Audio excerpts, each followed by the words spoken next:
আল্লাহওয়ালারা সারা রাত্র চোখের পানি ঝরায়।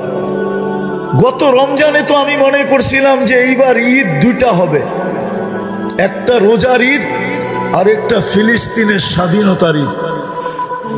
কেননা আমি আমার জীবনে কেন আমার মনে হয় মক্কা মদিনাও কোনোদিন এত কান্না দেখে নাই। গত ঈদ রমজানে যত কান্না হয়েছে কোনোদিন এত কান্না দেখে নাই আমার মন হয়। আমি তো পড়ায় রমজানে দেখছি, কিন্তু এত কান্না ইরাকের যুদ্ধেও আমি এত কান্না দেখি নাই। গত রমজানে ইমাম যেইভাবে কাঁদতে ছিল, মুক্তাদিরা যেইভাবে, মুসল্লিরা যেইভাবে কাঁদতে ছিল, পুরো হেরেম খচা খচ বড়া পড়ায় কুটি খানিক হবে মক্কায়, মদিনায় হবে কুটি খানিক। দুই হেরেমে যখন কান্নার রোল তোল উঠত, বেতেরের ভিতরে কুনুতে নাজেলায় ইমাম সালাম সেজদার থেকে উঠে যেত।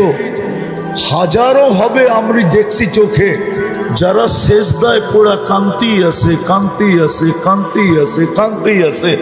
আমার বিশ্বাস ছিল যে এইবার দুটাই হবে। কিন্তু রোজা পার হয়ে গেল, ঈদ পার হয়ে গেল, কোরবানি পার হয়ে গেল, আবার রোজা চলে আসতেছে, 1 বছর পুরা হলো, আবার সামনে রোজা চলে আসতেছে, কিন্তু সাহায্যের কোনো লক্ষণই দেখি না।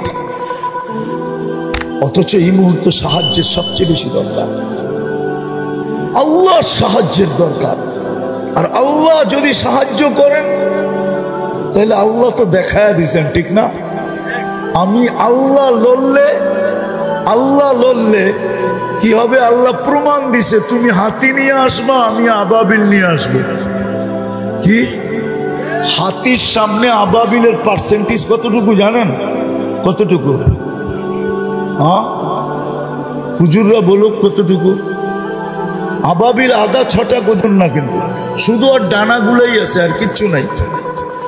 ও শুধু, কেউ হজ করছেন? সামনের করছেন হজ? রাত্রে দেখছেন হেরেমের কাবার চতুর্দিকে ছোট ছোট একটা পাখি চোখে দেখা যায় না উঠতেছে? ওটা আবাবিল, ওটাই আবাবিল। ওর শুধু 2টা ডানাই আছে, আর কিছু নাই।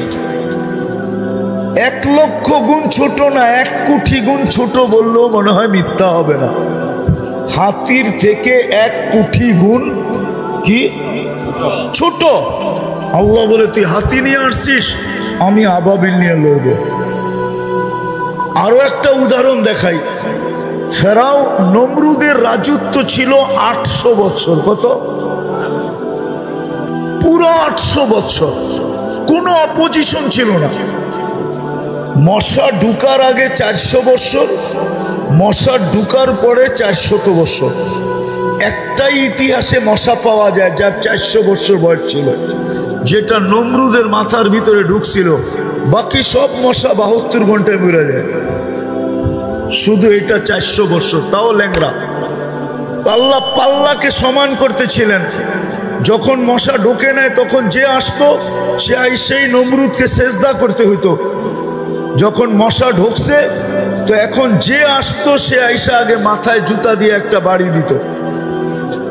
তো আল্লাহ জুতার বাড়ি আর সেজদা 2টার পাল্লা কি করছে? সমান করছে। তো আল্লাহ নমরুদের মতো। ও আরেকটা মজার খবর, 4 জন বাদশার ভিতরে একজন নমরুদ, যাকে আল্লাহ পুরা দুনিয়ার রাজত্ব দিছিলেন, তার ভিতরে একজন হলো নমরুদ। আল্লাহ লড়ছে কি নিয়া? কি মশা, তাও ল্যাংরা। কি আজকে যদি আল্লাহকে বলি, আল্লাহ আপনি লড়তে চলে আসেন, তা আল্লাহ তো আমাকে বুঝে, আমি লড়ি তো লড়ি কি কইরা? সারা দিনে তো 110 বার আল্লাহ বলে না। শুক্রবারের পর শুক্রবার আসে, কোন শুক্রবারে 200 বার কেউ দুরূদ পড়ে না। অথচ আমি তো হুকুম দিছিলাম বন্ধুকে যে উম্মতকে বলে দেন শুক্রবারে যেন আপনার উপরে বেশি বেশি দুরূদ পড়ে। আর দুরূদ তো এই জন্যই ছিল যে পলসেরাত পার হবে দুরুদের পটুকলে। যার দুরুদ যত বেশি সে পুলসিরাত পার হবে কত সহজে। এই জন্য এই উম্মত ডাইরেক্ট জাহান্নামে পড়বে না।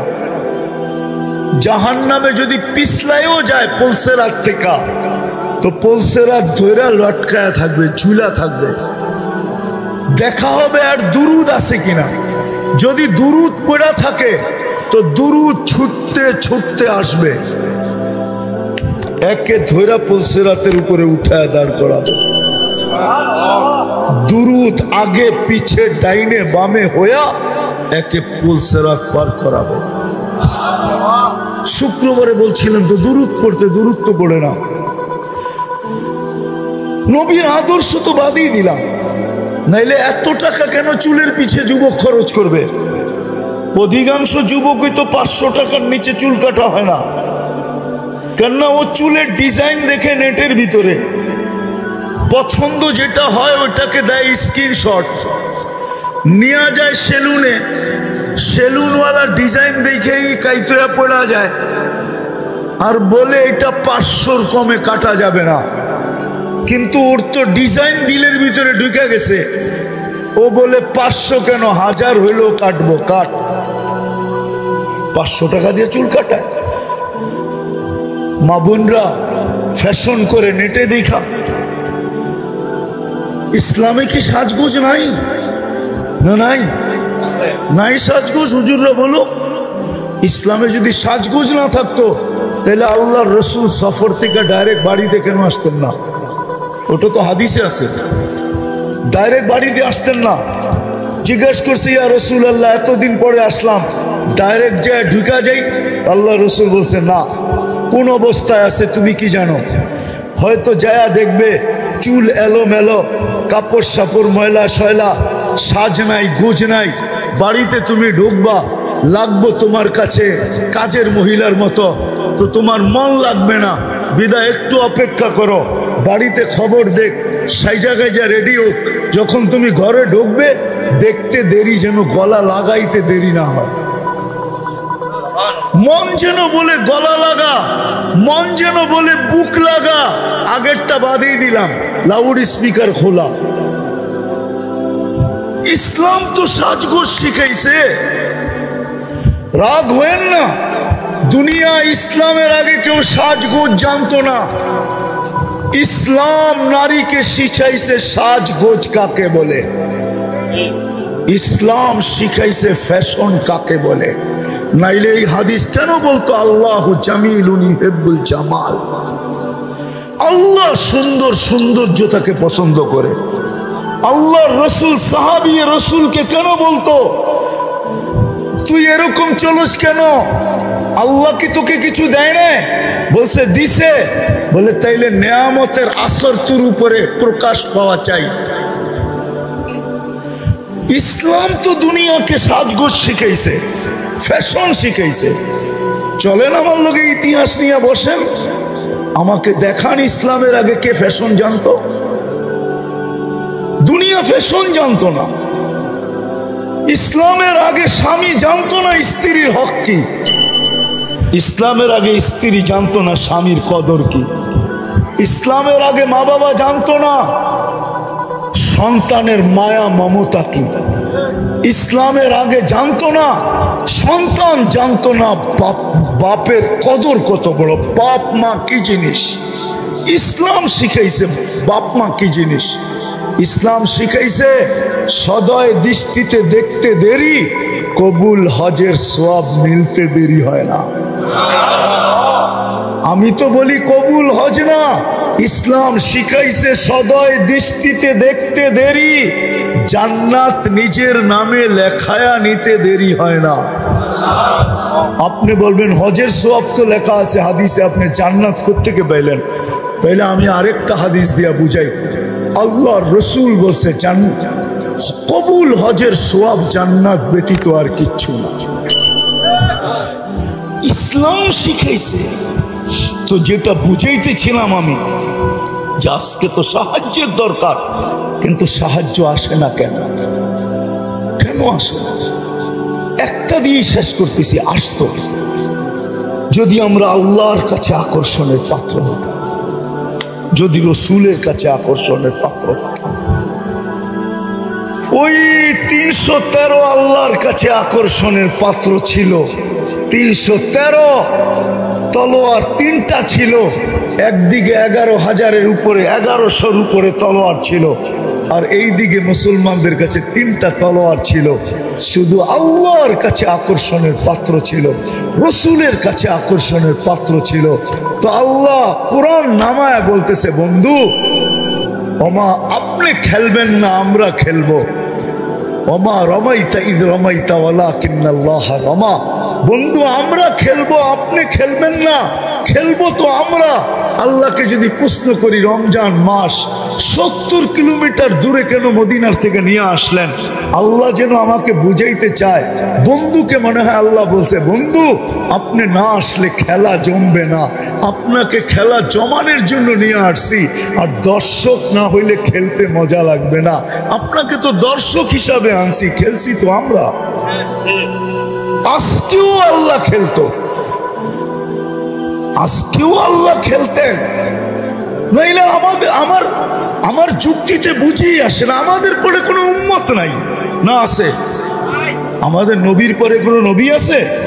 হ্যাঁ, নইলে আপনারা কেন স্লোগান দেন নবীর পরে নবী নাই, সংসদে আইন চাই? কেন স্লোগান দেন? আমাদের নবীর পরে তো কোনো। তাইলে আল্লাহকে যদি প্রশ্ন করি, আল্লাহ কোরআন তো দেখি, ওয়ালিল্লাহি জুনুদুস সামাওয়াতি ওয়াল আরদ, জমিন আসমানের সমস্ত সৃষ্টি আপনার সৈনিকের অন্তর্ভুক্ত।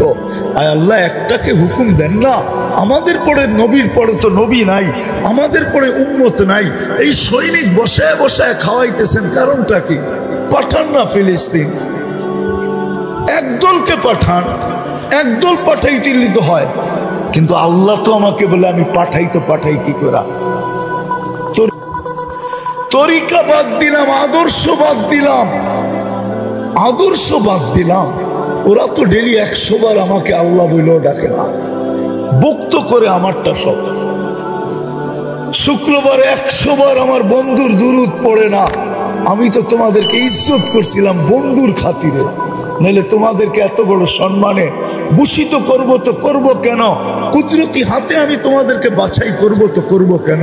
তোমাদের মাথায় শ্রেষ্ঠত্বের মুকুট দিব তো দিব কেন?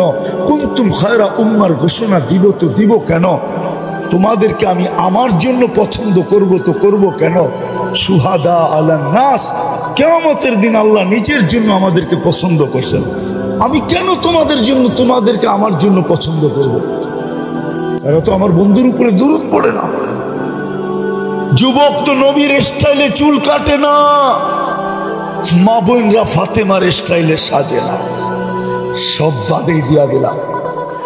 আল্লাহ তো আমাকে অভিযোগ করে সবকিছু বাদ, ডেলি আমি 5 বার ডাকি, তাও যদি আসতো 80%ই তো আসে না। আরে 50%ও যদি আসতো, অর্ধা অর্ধিও যদি আসতো, তাইলেও তো আমার মনকে বুঝাইতে পারতাম। 80%ই তো আসে না।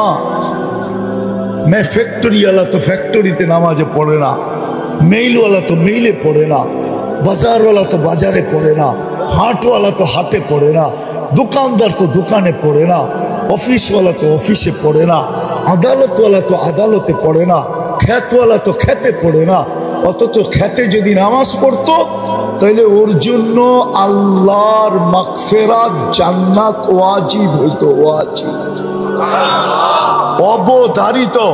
হাদিসে আছে, খেতওয়ালা যখন আজান শোনে, আর খেতের আইল বলে না লাইল বলে গাজীপুরে? হ্যাঁ, লাইল ঠিক না, কোন জায়গায় আইল বলে। খেতের লাইলে যদি ও গামছা বিছায় দাঁড়ায় যেত, আল্লাহ ফেরেশতাদেরকে ডাইকা দেখাইতো, কি করে রে? নামাজ পড়ে। কার ভয়ে? আমার ভয়ে। আপনার ভয়ে? কি চায় নামাজ দ্বারা? কয় জান্নাত। আমি ভয় থেকে নিষ্কৃতি দিলাম, ওকে মাফ করে দিলাম, জান্নাত লেখা দিলাম, তোমরা সাক্ষী থেকো। খেতালা যদি খেতে দাঁড়াইতো, খামারওয়ালা যদি খামারে দাঁড়াইতো, মা বোনরা যদি গড়ে পড়তো, বাড়িওয়ালা যদি বাড়িতে পড়তো। আল্লাহ তো ডেলি 5 বার ডাকে। শুধু আল্লাহ তো ডাকে না, রহমানও ডাকে, রহিমও ডাকে, মালিকও ডাকে, কুদ্দুসও ডাকে, সালামও ডাকে, মুমিনও ডাকে, মুহাইমিনও ডাকে, আজিজও ডাকে, জব্বারও ডাকে, মুতাকাব্বিরুল খালিকুল বারিউল মুসাব্বিরুল গফফারুল কাহ্হারুল ওয়াহ্হাবুর রাজ্জাকুল ফাত্তাহুল আলিমুল কাবিদুল বাসিতুল খাফিদুর রাফিউল মুইজ্জুল মুদিল্লুস সামিউল বাসীরুল হাকামুল আদলুল লতীফুল খাবীরুল হালিমুল আযীমুল গফুরুল শাকুরুল আলিয়ুল কবীরুল হাফিজুল মুকিতুল হাসিবুল জলিলুল করিমুর রকিবুল মুজিবুল ওয়াসি আল হাকিমুল ওয়াদুদুল মজিদুল বাঈতুশ শাহীদুল হকুল ওয়াকিলুল কবিয়ুল মতিনুল ওয়ালিয়ুল হামিদুল موصي المبدي المعيد المحيي المميت الحي القيوم الواجد الماجد الواحد الأحد الصمد القادر المقتدر المقدم المؤخر الأول والآخر الظاهر والباطن الوالي المتوالي البر التواب المنتقم العفو الرؤوف مالك الملك ذا الجلال والإكرام المقسط والجامع والغني والمغني المانع الدار النافع النور الهادي البديع والباقي الوارث والرشيد الصبور জল্লে জালালু 99 পদের মালিক আল্লাহ ডাকে, তারপরও আসে না। এদেরকে সাহায্য করে তো করে কি গুলা।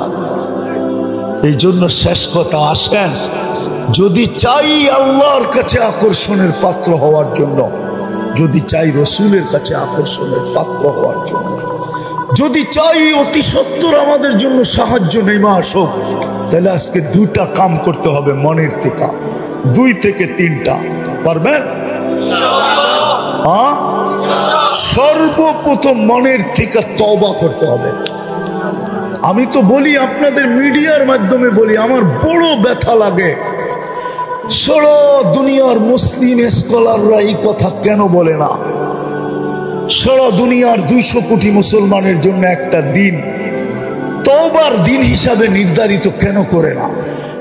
হায়, দুনিয়ার মুসলিম স্কলাররা যদি সারা দুনিয়ার মুসলমানদের জন্য একটা দিন তওবার দিন হিসাবে নির্বাচিত করত আর ঘোষণা দিত যে চলো অমুক দিন আমরা সারা দুনিয়ার 200 কোটি মুসলমান নর নারী আল্লাহর কাছে তওবা করব, দেখি কোরআনের ওই আয়াত সত্য হয় কিনা। কোরআনের আয়াত সত্য, লিউযিকাহুম বাদাল্লাযী আমিলু লাআল্লাহুম ইয়ারজিউন। আল্লাহ বলতেছে তোমরা ফিরে আসো, আমি এটা চাই। হাদিসে কুদসি আছে, ইনতাবু ফানা হাবিবুহুম, তোমরা ইউটার্ন নিতে দেরি, তওবা করতে দেরি, আমি তোমাদেরকে বন্ধু বানায়া দিতে দেরি করব না। তারপরে আমার ঘোষণা আসবে, মান আদালি ওয়ালিয়ান আদানতুহু লিল হারব, আমার বন্ধুদের সাথে যে লড়বে সে আমি বন্ধুদেরকে লড়তে দিব না। আমার বন্ধুদের সাথে যে লড়ার জন্য নাইমা আসবে আমি বন্ধুদেরকে লড়তে দিব না, বরং মধ্যখানে আমি বন্ধুদের পক্ষ হয়ে লড়ব। আমার স্কলাররা কেন এই কথাটা ঘোষণা দেয় না? কিন্তু আমার কথা তো কারো কাছে যাবে না, কিন্তু আমার ভিতরে ব্যথা।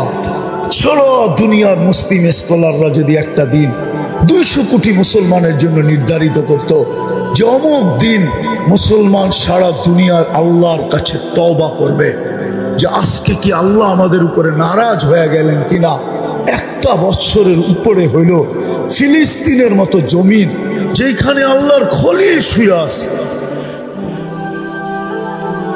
ও দিয়ে খলিল আমি চোখে দেখা আসছি। আমি তো ফিলিস্তিন 14 বছর আগে পাড়ায় আসছি, ও দিয়ে মুসা তো আমি দেখা আসছি। 70 জনের উপরে নবীদের কবর আছে এখানে। হায় হায় হায়, 1.25 লক্ষ নবীদের সম্মিলন হয়েছে মেরাজের রাত্রে ওই বাইতুল মুকাদ্দাস, ওই শহর, ওই জমিন যার প্রত্যেকটা বালুর কণার সাথে বরকত মিশ্রিত। আল্লাহ বলে বারাকনা হাওলা, কণার সাথে বরকত মিশ্রিত। ওই মানুষগুলা 1 বছরের উপরে। চলেন আমরা আজকে উম্মতের পক্ষ থেকে তওবা করি, নিজেদের পক্ষ থেকেও করি, উম্মতের পক্ষ থেকেও। রাজি? কে কে রাজি দেখি? তাইলে বলে দেন, আল্লাহ কিন্তু আমাদের দুনিয়ার ছাদে। বলেন আল্লাহ, আমরা আমাদের গুনার থেকে তওবা করলাম। আপনি আমাদের তওবা কবুল করেন, আমাদের গুনাহ মাফ করে দেন। সাথে সাথে আমরা পুরো উম্মতের পক্ষ থেকে তওবা করলাম, আপনি উম্মতের উপরে আর নারাজ থাকেন না। আল্লাহ আল্লাহ আপনি আমাদের উপরে রাজি খুশি হয়ে যান। কালকে সকালেই আপনি সূর্যকে উঠান তো একটা সুসংবাদ নিয়ে উঠান যে আমাদের মাথা আপনার কুদরতির পায়ে শুকরান ঝুঁকা যায়, আমাদেরকে কোনো খুশির সংবাদ শোনায় দেন মালিক। নামান আল্লাহ আমাদের তওবার বিনিময়ে যেন ওইখানে কোনো সাহায্যের ফয়সালা করেন।